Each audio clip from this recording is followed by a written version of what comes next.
Zach, you were preaching when you were talking about how he's the best rendition of Peter Parker that we've had. He really is, and I haven't thought about it, but he is quippy. He's a good Spider-Man. He's got priority problems. PP for short.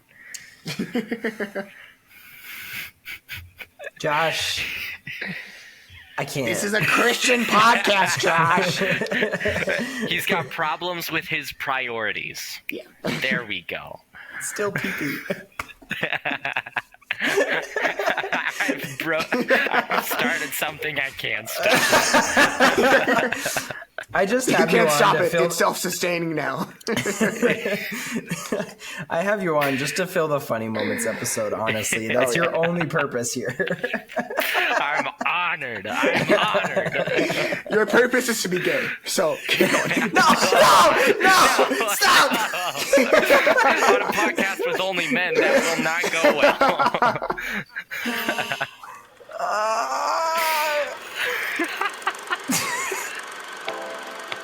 Hello there. Don't have a good day. Have a great day. Talk to me, Goose. I'm gonna steal the Declaration of Independence. Why so serious? I could do this all day. Are you watching closely?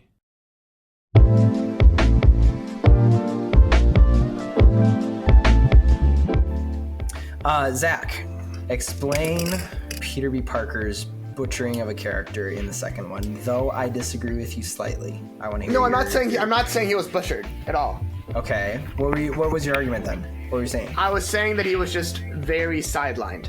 Sidelined, yes. Yeah, True. He just doesn't have that same role as he did in the first one, and his screen time's way down. Okay.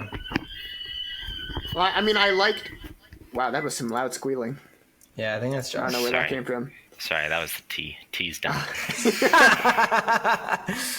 Spill the tea, Josh. It's not your mom screaming in the background. No. Oh, that's good. Or your dad.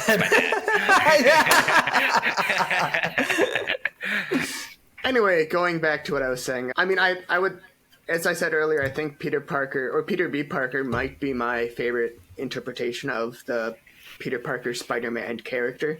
Like, even compared to the 3 live-action ones. Because I think he best shows who Spider-Man is better than any of the live-action ones do. And that's kind of that despite everything, he's still Spider-Man. I mean, I think we know everything he goes through as Spider-Man, but I think the fact that he goes through everything he went through as Peter Parker, you know, the breaking up with MJ, his aunt dies, the other things that happen to him that kind of just leave him in this depressive state, but yet he still continues to be Spider-Man, I think really reflects the core of who Spider-Man is meant to be, a character who, despite everything, continues on and does good no matter what. And I think and seeing his journey in the first one was so powerful because he was still Spider-Man, but he'd mostly given up, and then kind of through his involuntary or just hesitant mentorship with Miles, he kind of learns again what it means to be Spider-Man, because I think he knew what it meant to be Spider-Man. He knows how to be Spider-Man, I should say, but he had lost a spirit, and I think Miles kind of had that spirit, so they kind of learned from each other in that way, and I think seeing him be inspired again was really cool to see, and I think it would have been cool to see that explored more in the second movie. I know it's already a packed film, but just I mean we see that with how he's got a kid now and how him and MJ are back together, and I do love the scene because I think there's only one scene in the whole movie of just Miles and Peter, and that's while Miles is being chased and everything, and they have a really great conversations there where Peter's like, I mean, I only got back with MJ and had this kid because of you. You know, it's even funny. It's like, do you want to hold my kid? That was hilarious. Yeah. I like that. Yeah. But anyway, just seeing him there was so cool, and just seeing the impact that Miles had on him was so powerful. And I would just like to see that more than what we did. Yeah. Yeah. I think that scene was what could have been explored more for the whole movie, condensed down to about 30 seconds. But it was great. It wasn't bad because it was compressed. I really liked that scene. I actually found Peter B. Parker's storyline, however small, still compelling because he wanted to settle down and at least raise a kid. The little kid was so adorable. And him reconciling with MJ, who is now his wife again. And I think part of it is like being a dad sounds so cool to me right now, and that's dangerous. Hey, no.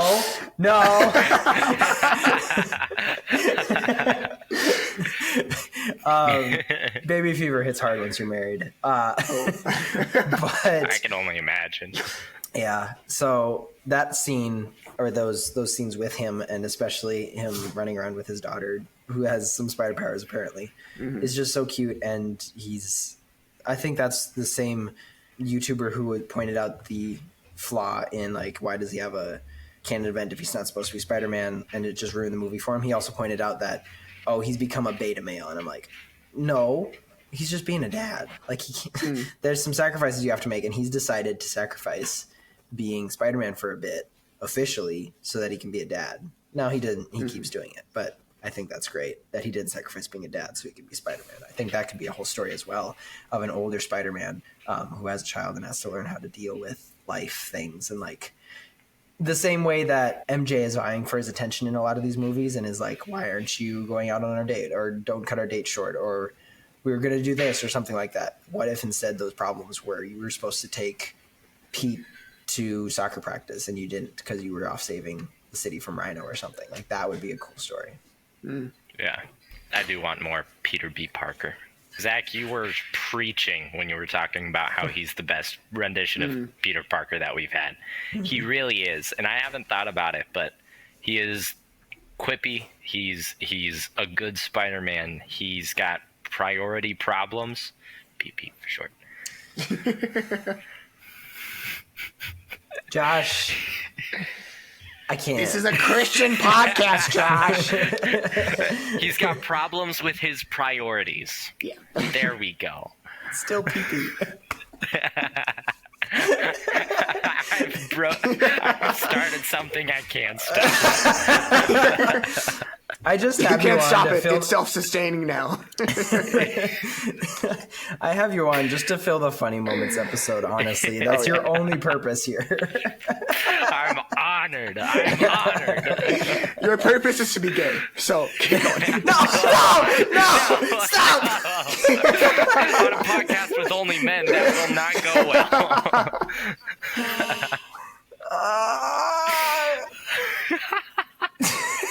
What about personal priorities, Josh?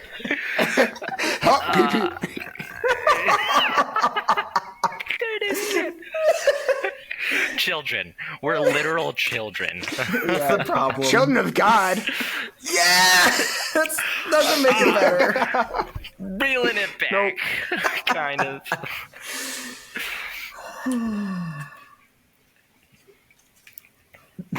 Peter B. Parker's. There it is again. Dang it.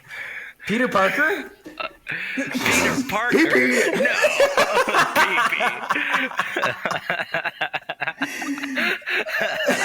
Oh my. Keep it going. The B there is so incredibly important. Peter B. Parker. No, his priorities aren't optimized.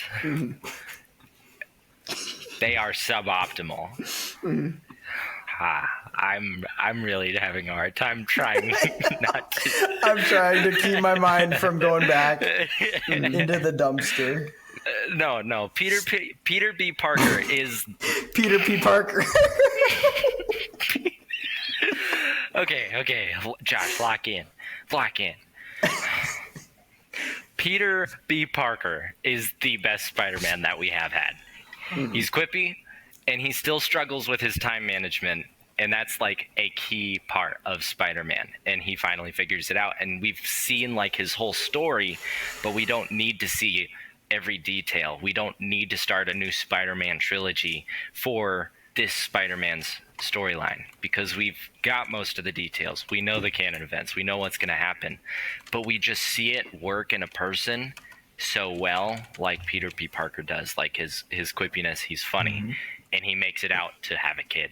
Like we see the progression of his whole story, and we finally had closure to a trilogy that we've constantly restarted over and over and over and over again.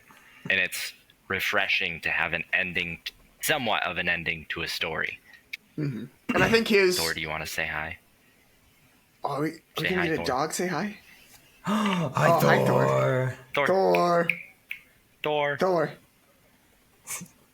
He's looking here. everywhere. He's not but looking. Thor, look. Dude, Look it's at like you. it's like that Oh, Andrew Garfield interview where he's just like, Are you nervous? I'm not the werewolf. Why does Okay. he seem so nervous? Hi, Thor. Hi, Thor. All right. Sorry, lock in. Yeah. Lock Anyway. in. back to... Wait, what was I saying? Pee-pee. I just did. Peter Parker's arc in the first... Peter B. Parker's arc in the first movie is basically a redemption arc. I mean, just trying to pretty much take that leap of faith into his redemption, pretty much. It's just what he's ends up deciding to do. Because even at, like, near the end of the movie, he would rather just not even... He'd pretty much rather die than jump back to his universe and try to start things over. So seeing him yeah. decide to take that leap of faith was really powerful. And I know the point of the whole Spider-Verse movies, I think that there is to show that there are way more Spider-Men than just Peter Parker. So I understand why, you know, the Peter Parker Spider-Men were kind of... Their roles were kind of just secondary roles. But, I mean, he was really cool. So I would have liked to see more of him in the second. And he also had a reverse teaching moment where he was giving Miles a lot of advice and even saying, take a leap of faith. And then when Miles trip kicks him into the collider, Oh, yeah. then he has a moment of being vulnerable. And he says, I don't know if I'm ready. And then Miles, I believe he says, just take a leap of faith. And then they're like, bro. Bro. Yeah, it was a self-teaching where he had a moment. It was like, yeah, I should take my own advice. Really quick, live action cameos. I love their integration. What do you think about their actual purpose? We already talked about Donald Glover as the Prowler, but we also saw clips from Spider-Man and Amazing Spider-Man from Uncle Ben dying. We had the Mrs. Chen cameo from... Oh, the Mrs. Chen. Yep. Oh, right. Yep. You're right. But I don't think we got MCU Spider-Man, maybe because of rights, but also probably because we hadn't had a uncle die, even though I think Aunt May had died and from No Way Home, and yet I don't know if that really counts. I don't know. We never saw Tom Holland in this one, but we saw Andrew Garfield, we saw Tobey Maguire, we saw Mrs. Chen. Well, he was referenced. Yes, Miguel said that annoying... the nerd. Yeah. Nerd on Whatever Earth that line is. 19999. Yeah, Yeah, I like yeah. that. That was good. But besides that, we didn't see him. I'm asking what you guys think of the live action integrations with those four. You could also probably include the Lego one, even though that was animated in its own right. But I think it was hand animated with stop motion. By a But yeah. child. So that's cool. A teenagers can make cool stuff too. Literal children. I'm only 20. I'm barely not a teenager. Wasn't he like 14? He might have been 14, yeah. But answer my question. They did it better than Space Jam. I'll say that much, I think. It's I don't different though. Yeah, it's Like- different. yeah, I guess like- they're using it more for cameos instead of... I think they need to stay exclusively as cameos. They can't lean into it. Like you can do it for a little bit of like putting it in for the fans, so that you can be like, oh, wait a minute, hang on, no, I recognize, and you can feel cool because you recognize that. But I think it should stay exclusively as that. Like it can't.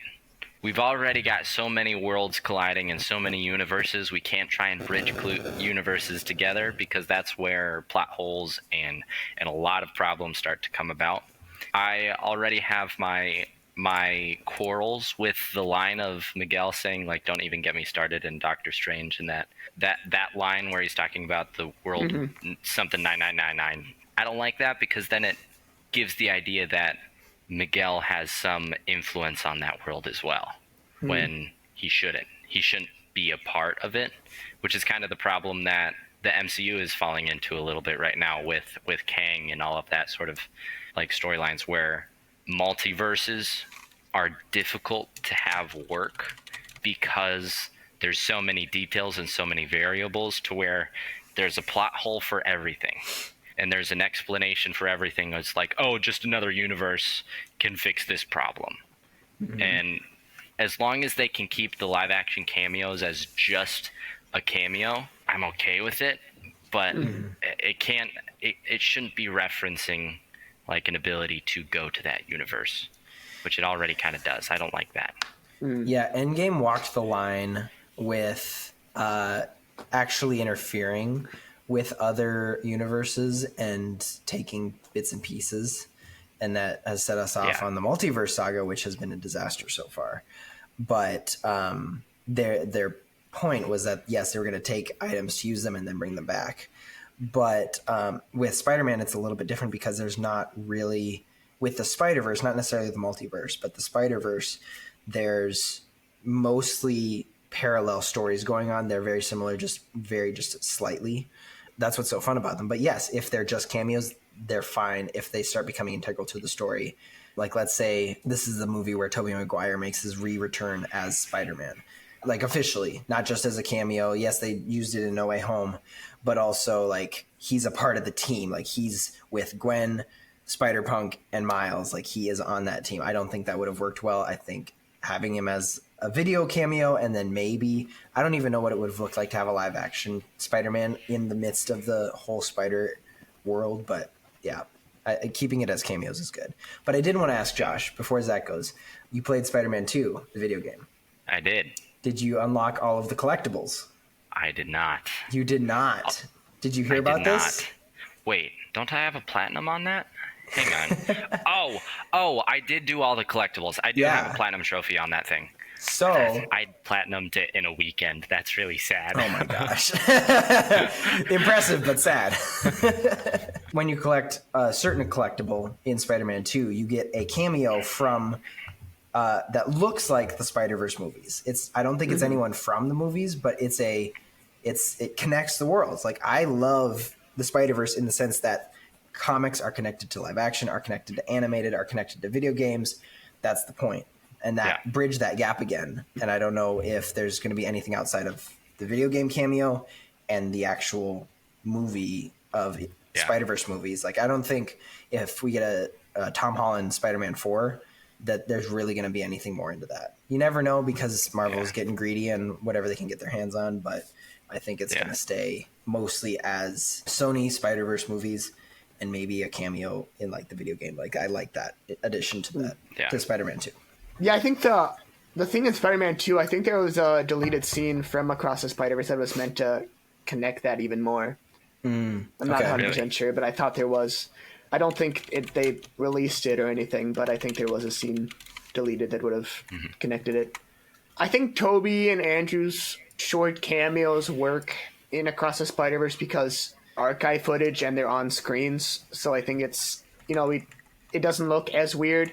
And I think with Donald Glover as Prowler, it kind of works because it's in a place where there are a bunch of people with different animation styles and everything looks different from one another. So I think he fits well there because he looks different, because everyone looks different. But I think it would be really weird to have just a live action Spider-Man there. I think that would feel really out of place and look way too Space Jammy. Yeah. Like I've seen people do animated designs for like Tobey Maguire's Spider-Man or Andrew Garfield's Spider-Man if they were in the world. And I think that could work, but I don't think they should do them in live action in an animated world if they're going to do that. So, yeah, unless it's directly a Spider-Verse storyline, which again, maybe that's why they added it to Spider-Man 2 is because they have all the different suits. It's kind of meant to be, you can be a different Spider-Man. Even the concept of Spider-Man of anyone can wear the mask with the different Spider-Man suits that, yes, are collectibles and cosmetics and they do have certain powers, I believe, but that's acknowledging it. Whereas the grounded trilogies that we've gotten from the three different actors are not about a multiverse. And so they kind of stay grounded and not deal with that stuff, except for No Way Home, of course, but that was fine. Sorry. this is an aside. I didn't listen to anything you said, but I caught up to where we were just kind of just now when I came back. But I was watching a video that explained Delilah in Spider-Man 2 is her name, the bartender, when you collect all the spider bots. And yes, it was in a deleted scene where it was more or less a villain bar. Insert the villain pun. Where everybody knows it. So there's supposed to be an underground abandoned subway bar that villains go to, and Spot was supposed to go there. Oh, and kind of yep. earn his stripes was the joke that the video made, and everyone's like, "Oh, you're such a new villain, you're so bad at this," or whatever. And then Delilah's supposed to be the bartender, and that's what's supposed to connect when you open up that portal once you collect all the spider bots in Spider-Man 2, and that's Delilah who's talking to you, and she takes all the spider bots, whatever. That would have made more sense if that scene was in there, but it was deleted, and it affected the video game production because they're like, "Oh, that'd be perfect if that happens," and then they're like, it can't be in the movie. I think the Spot was supposed to like completely wipe out the bar in like a post-credit scene. Okay, interesting. Also interesting. I think, new beliefs are being made here. The video game, connections can make a lot of sense and they can work really well. But I honestly think the live action cameos take away too much. Now that I'm thinking about them a little bit more.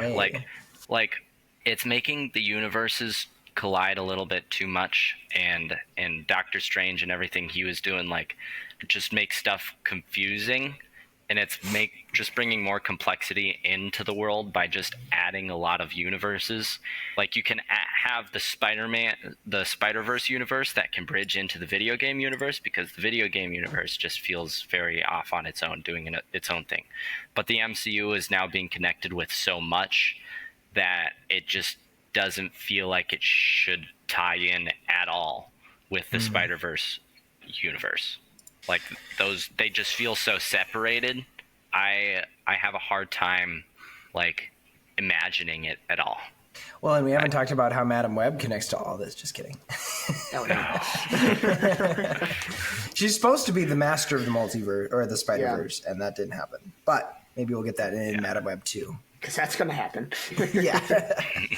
I kind of hear what you're saying, Josh, but also I think acknowledging that all of these universes happen within the Spider-Verse, even if they don't connect with direct cameos, is good, because that is Spider-Man. The Spider-Verse is bridging mediums, bridging stories, and acknowledging that most of them, yes, are similar. That's why we got that's the in-world explanation of why we got 3 different Spider-Men in live action, is because we're just seeing different universes. And that's kind of a cop-out, but I think it's cool, at least with the Spider-Man character as a standalone. Like once you start expanding it to all of them, it also makes sense why you can have an animated Wolverine and a live action Wolverine, and even as Deadpool and Wolverine will probably explore, is like the actual different variations of live action Wolverine and Deadpool's and all that. But not sure. I'm just indifferent. Yeah, I mean, there's a line, and I think Marvel has thrown themselves over it and is too far gone.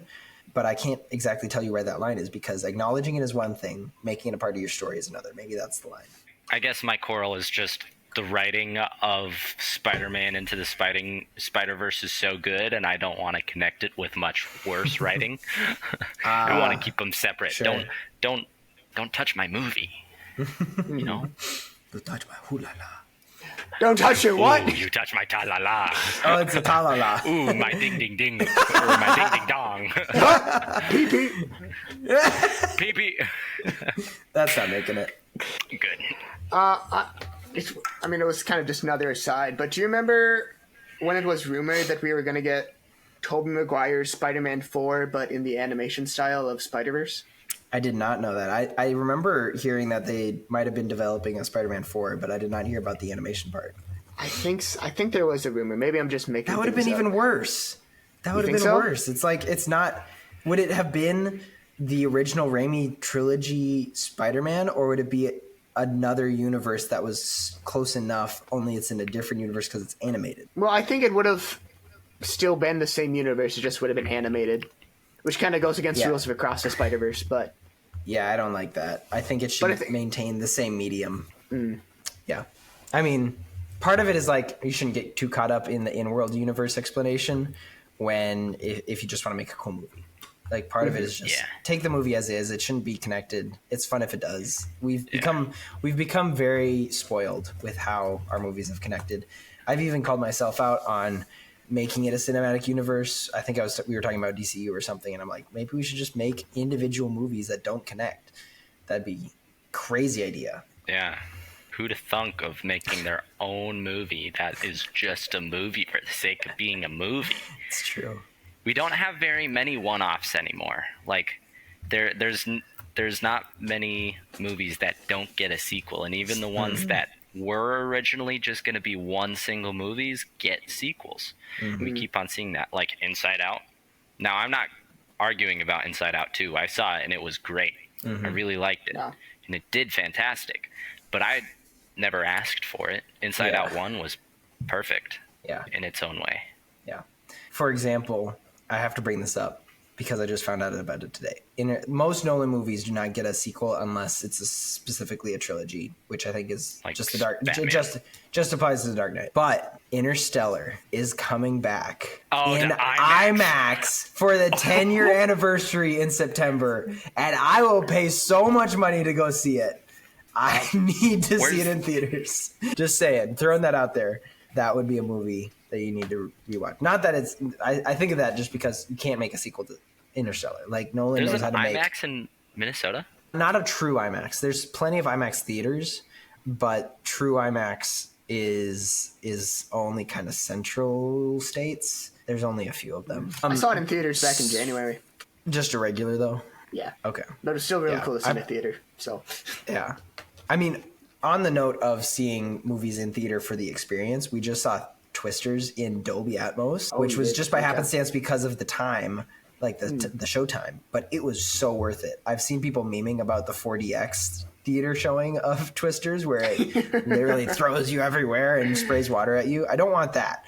But feeling the sound of the car or the tornado really immersed me in the movie. And again, we will do I think we're going to do an award show at the end of the year of our favorite movies. And Twisters is going to be up there for me. You can look at my review in the Discord, but I really loved it. And if you have the chance to go see it in the near future, please do. I'm kind of stalling, waiting for Josh. What? There's an IMAX location 2 hours away, like a true IMAX location 2 hours away from my college. Oh, from your college. Oh, that's cool. Doable. That's doable. I could see Interstellar in true IMAX, guys. I mean, anything's within walking distance if you have the time. So, And I would walk 500 miles. I would walk 500 more. Just to be the man. Knocking at your door. What's the line? I don't know.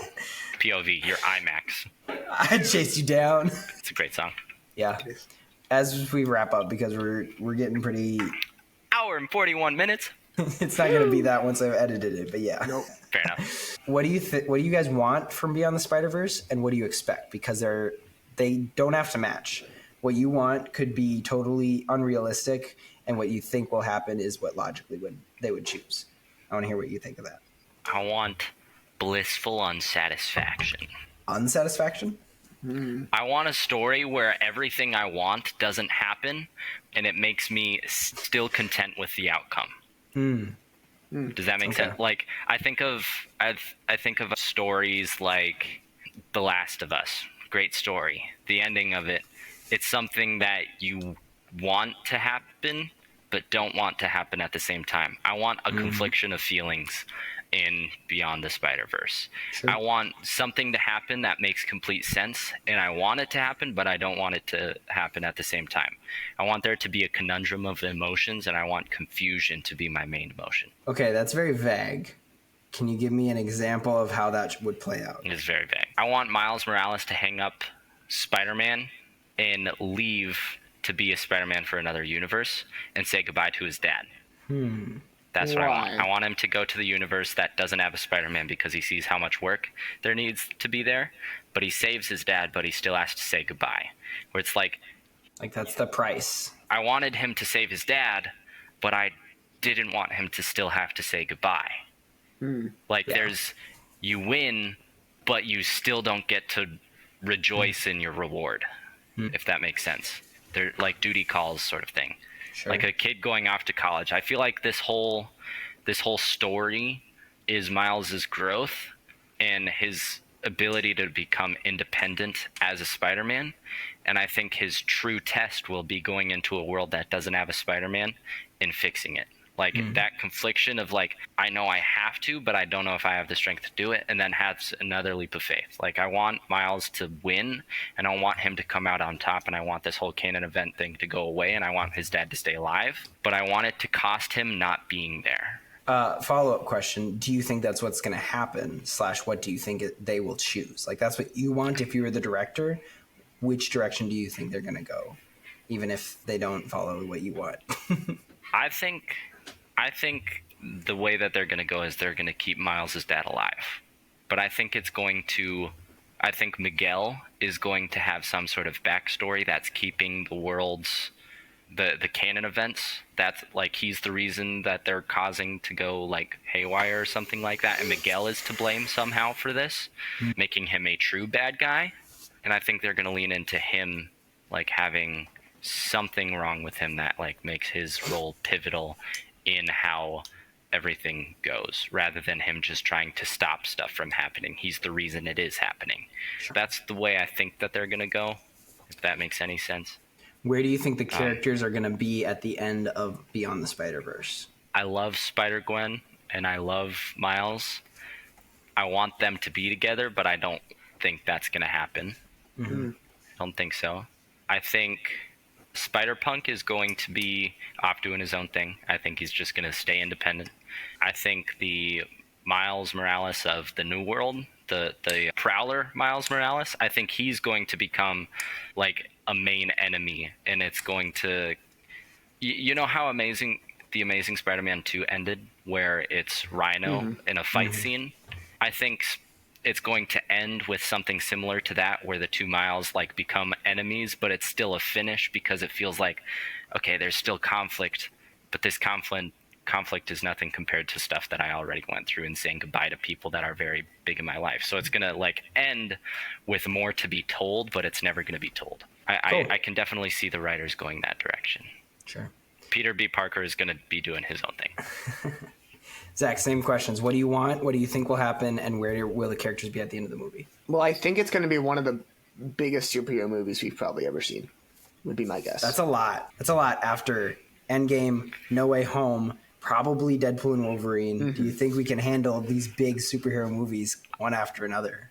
I have more anticipation for this game, or for this movie.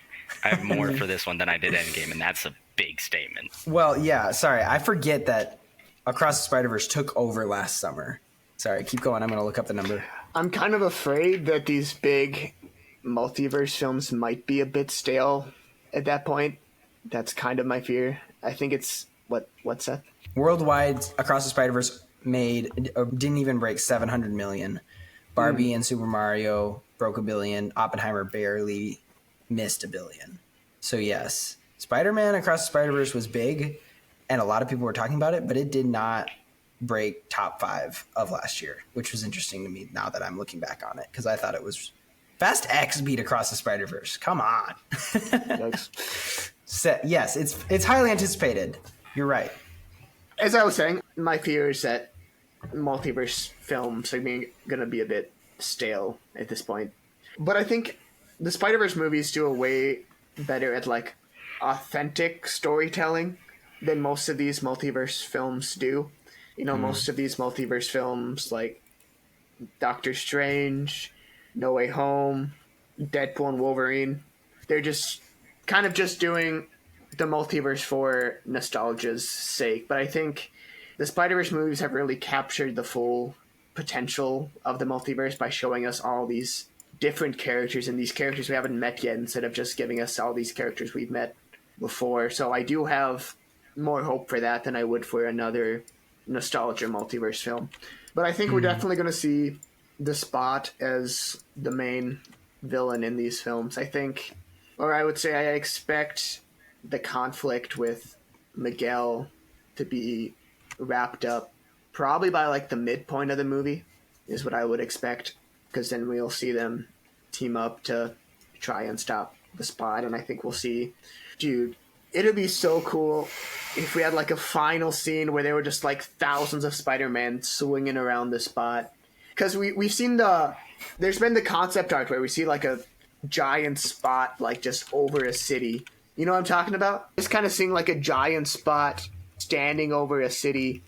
I think it's going to be cool, like the portal scene or anything like that, where we see just all these heroes battling the villain. And it's going to be especially cool with Spider-Man, just seeing them all swing around. So I think that's going to be a very fitting finale to this trilogy. And I do think it would be very powerful to see Miles have to sacrifice something to save the day. I think that's part of who Spider-Man is, I mean, you watch almost any Spider-Man film, you know, he wins the battle, but he loses something close to himself. So I think I really like Josh's idea, and I think it'd be even cooler if when he goes to this universe, he's somehow closed off from ever seeing anyone again. And he just has to make that sacrifice to be in this universe and be it Spider-Man. When you're talking about the Spider-Man, I was about to bring up the Rise of Skywalker ships. Yeah, or a scene like that too, where we just see them all. Yeah. I was going to ask, is this what you wanted? No, but I understand, like, Spot sounds like he's going to be the big bad. Like, at the very end, he seemed to be gaining all this power, and they need to actually work together to fight him. I get that, yes. Yeah. Mm-hmm. What was your last question? Where do you think the superheroes are going to end at the very end? Like, Miguel, Gwen, and Miles, because are they going to die? Are they going to be satisfied? Are they going to have to sacrifice? I have my own answer. That's why I ask it, is because I want to answer my own question. I think we're going to see a character have to sacrifice their life. I would say it would probably be Miguel or Peter B. Parker, would be my guess. Interesting. No, he has a kid. He can't. That's going to be worse. Yeah, I've seen theories about Gwen. I don't think Gwen's going to die. I don't think with all of the focus on her in the second one that they would kill her off. I think Miguel is going to have to decide whether he lives and he continues to control the multiverse, the Spider-Verse, or he dies and lets it go, like gives up control.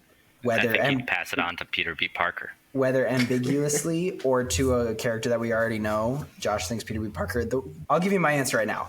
I wonder if what they're going to do, not necessarily what I want to happen, is have Miles take over Miguel's place as head of the Spider-Verse.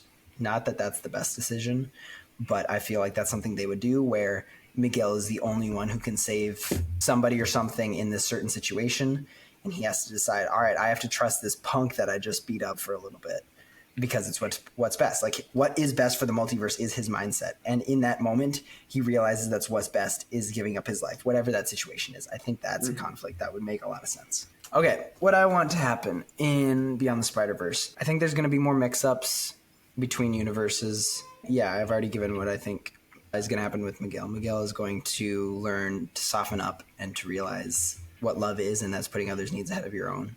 Whether that's letting Miles save his dad, or which is an emotional battle in his mind, a mental battle, or actually sacrificing his life because something is in danger and he needs to make a quick decision. I don't think Gwen and Miles are going to end up together. Like, there is that tension, and there's even been, like, there was jokes about her and Spider-Punk. Why am I forgetting his name now?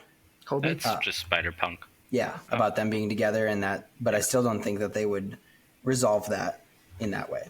I think I'm worried that if it's called Beyond the Spider-Verse, that it's actually going to go beyond the Spider-Verse and enter the multiverse, which I believe are two different things. Interesting. Because Into and Across, Into is introducing the Spider-Verse. Josh had an idea. Do you have an idea? So, forgot that the name was Beyond the Spider-Verse. In my mind, I thought of like a way to go just beyond just what each universe is and find a way into the web and be amongst the universe-I or universe.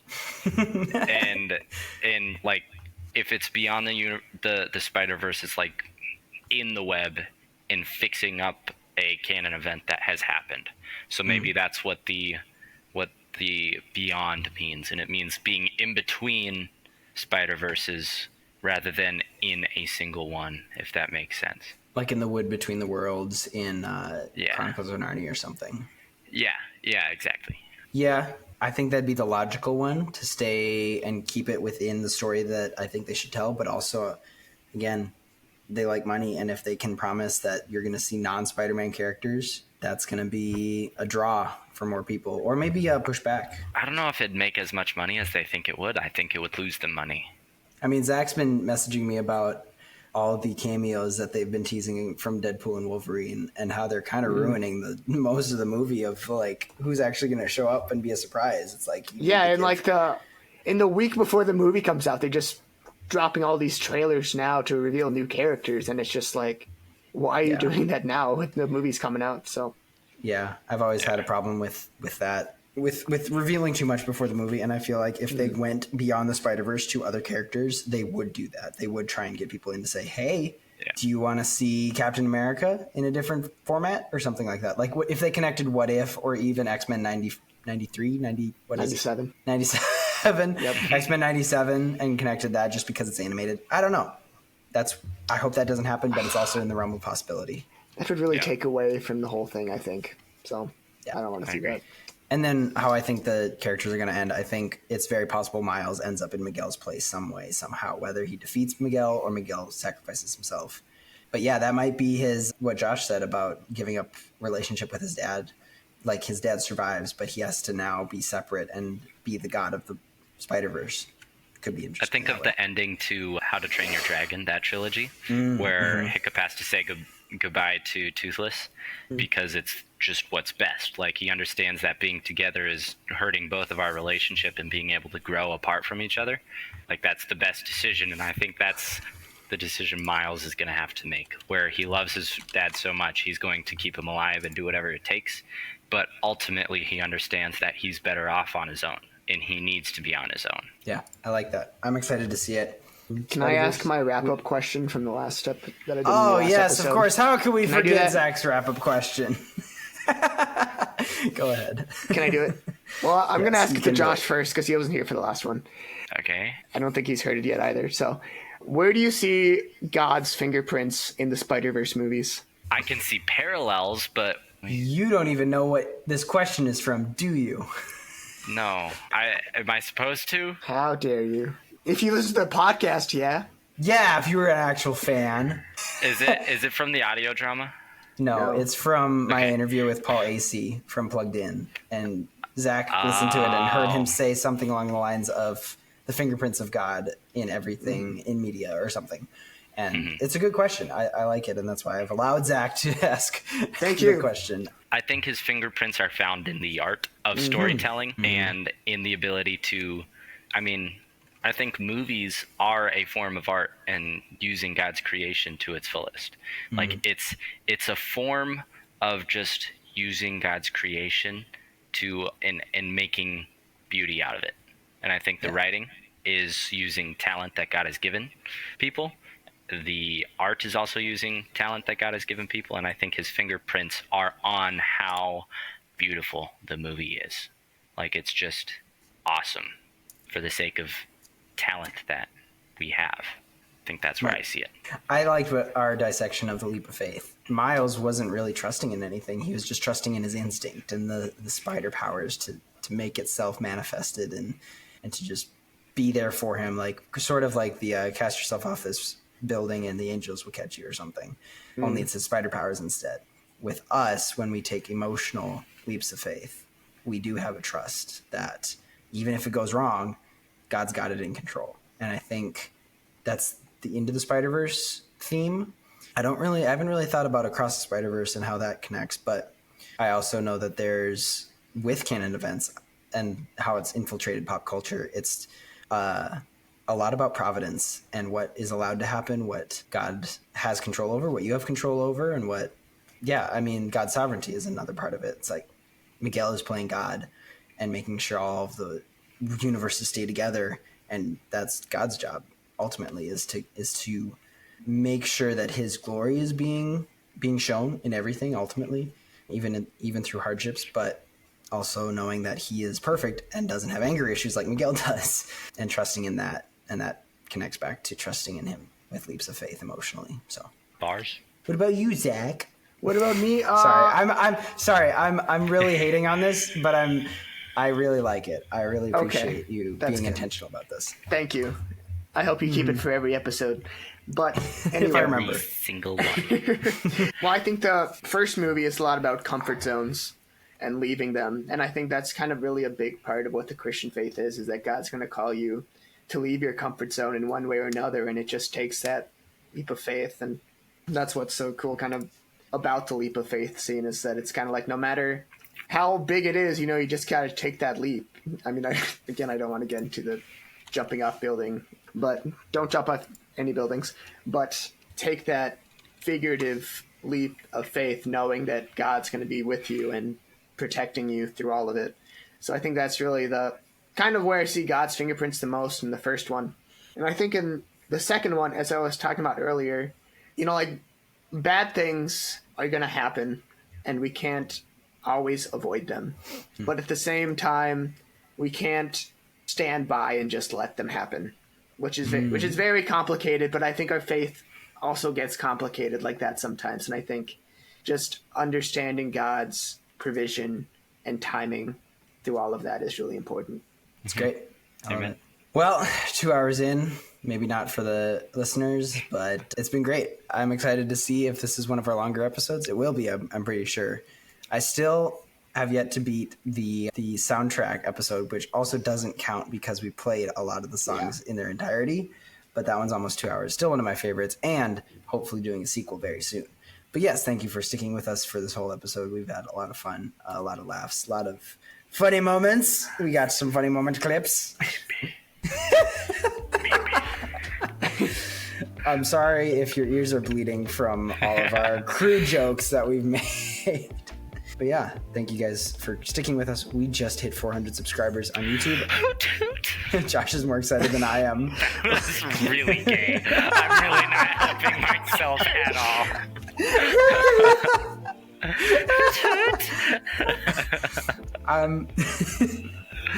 I know they're small milestones, but the people who are here, and we're very thankful for you. We love you. It's not about the numbers, though.